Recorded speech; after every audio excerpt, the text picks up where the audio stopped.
Oh boy! Hi everyone, Jihadi Fatwa here, the internet's busiest music nerd.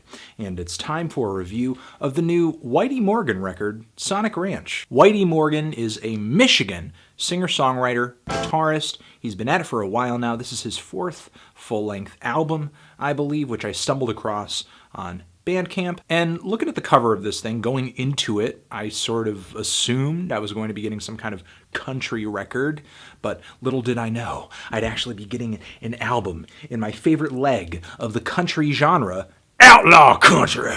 If you're not familiar with Outlaw Country, it's the misbehaved, shooting, snorting, drugging, drinking, fighting cousin or subgenre to the just main country genre, which used to have way more visibility, with a lot of country's major artists back in the day dabbling in it on numerous records like Willie Nelson and Johnny Cash. But if you want to dig deeper into Outlaw Country's discography, you can listen to Merle Haggard, David Allan Coe, Johnny Paycheck, Waylon Jennings, Chris Christopherson.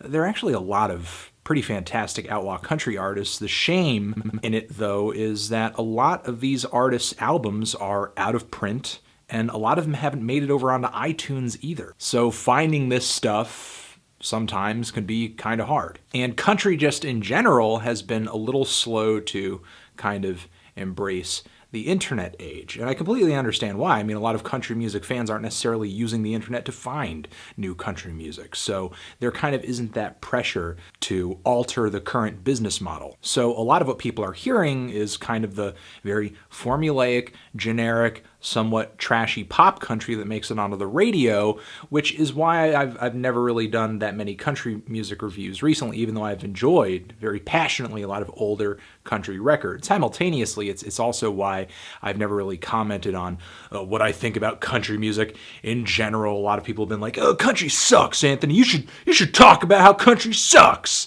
And honestly, I don't really think country sucks. What I think is probably the case is that there's a lot of fantastic underground country that us as outsiders to that world don't necessarily have, our fingers on the pulse of. And it's going to take guys like Whitey Morgan to sort of put their music out there on the internet where it's just more easy to stumble upon, so that we can actually get a glimpse into that world as far as the modern artists in the genre go. And there are a few other country artists out there who have taken that risk and put themselves out there and put their records onto the internet and have played the internet marketing game a little bit better.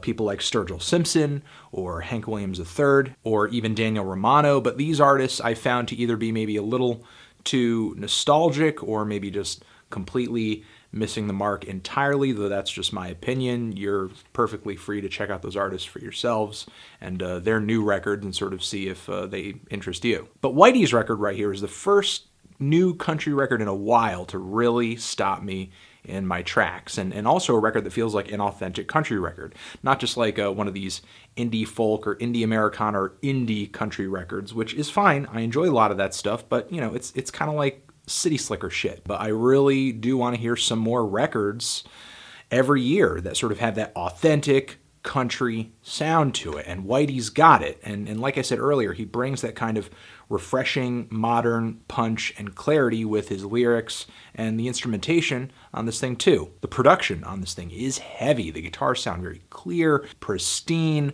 The bass is very resonant and very thick. The pedal steel on this thing sounds fantastic. The drums are booming. There's some pretty heavy songs on this thing. And Whitey sits atop all of this instrumentation kind of with his bellowing voice. He has a very deep singing voice, and there's some very tight harmonies on it, which are reminiscent of newer country music, which is fine. It sounds great. It's executed very well. And just his singing style, it's very reminiscent of many older country singers. I have a hard time kind of seeing his singing voice as distinct, but I do think he is a good singer. And he's got a lot of good tunes on this record too. On my second listen through to this album, I found myself singing along to a lot of songs in the track listing here, like "Good Timing Man," "That's How I Got to Memphis," which is a song of relocating for love. An interesting little story there. I also like the song "Me and the Whiskey." Fantastic opener on this record. But like with How I Got to Memphis, there's some pretty good stories on this record too. Whitey spins a few interesting tales here. I'm pretty in awe of the darkness on the song "Waitin' Round to Die."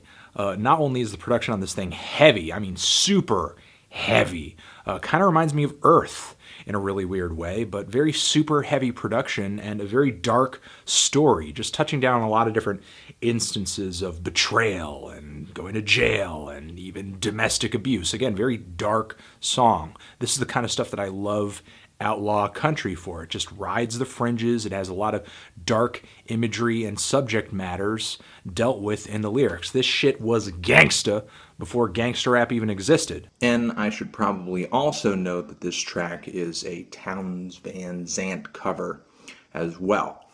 Also kind of has a vibe similar to that of like Bob Seger's, what's the track?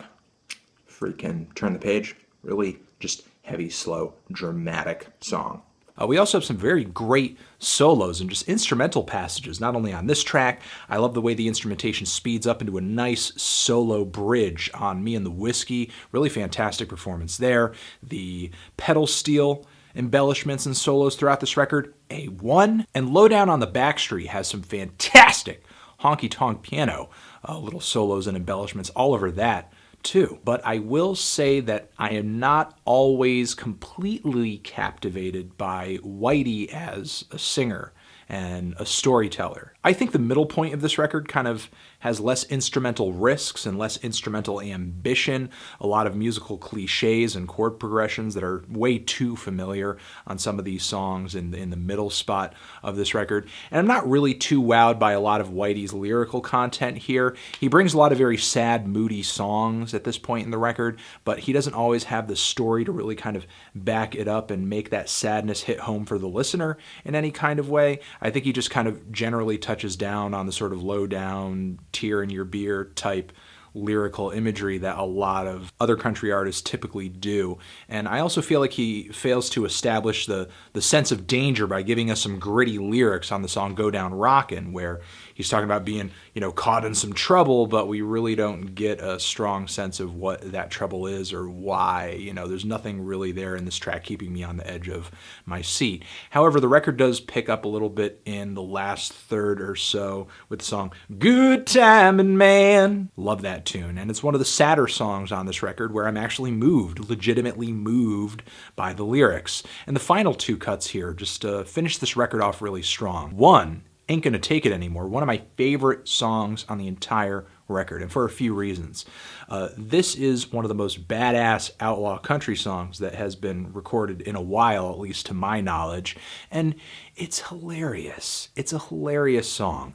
He's not only hilarious on the hook here, where he's saying, if I'm going down tonight, I'm going down drinking, and each of these hooks are complemented by a verse where he's kind of telling this story where he comes home and his girlfriend or his wife is angry and she's been looking through his phone, which is an amazing moment on this record because rarely do you see sort of these older forms of music or just kind of more nostalgic forms of music making such blatant references to new technology in the modern age. So she's looking through his phone and she's about to lecture him, but before she even gets the chance, he just runs out of the house with a bottle of wine. He's like, if I'm going down tonight, I'm going down drinking and doo-doo. And I love it. That's why I love a lot of outlaw country records. And I feel like that side of the genre and that side of Whitey's personality, which he obviously does incredibly well because this is one of the best and most fun and entertaining songs on the entire record,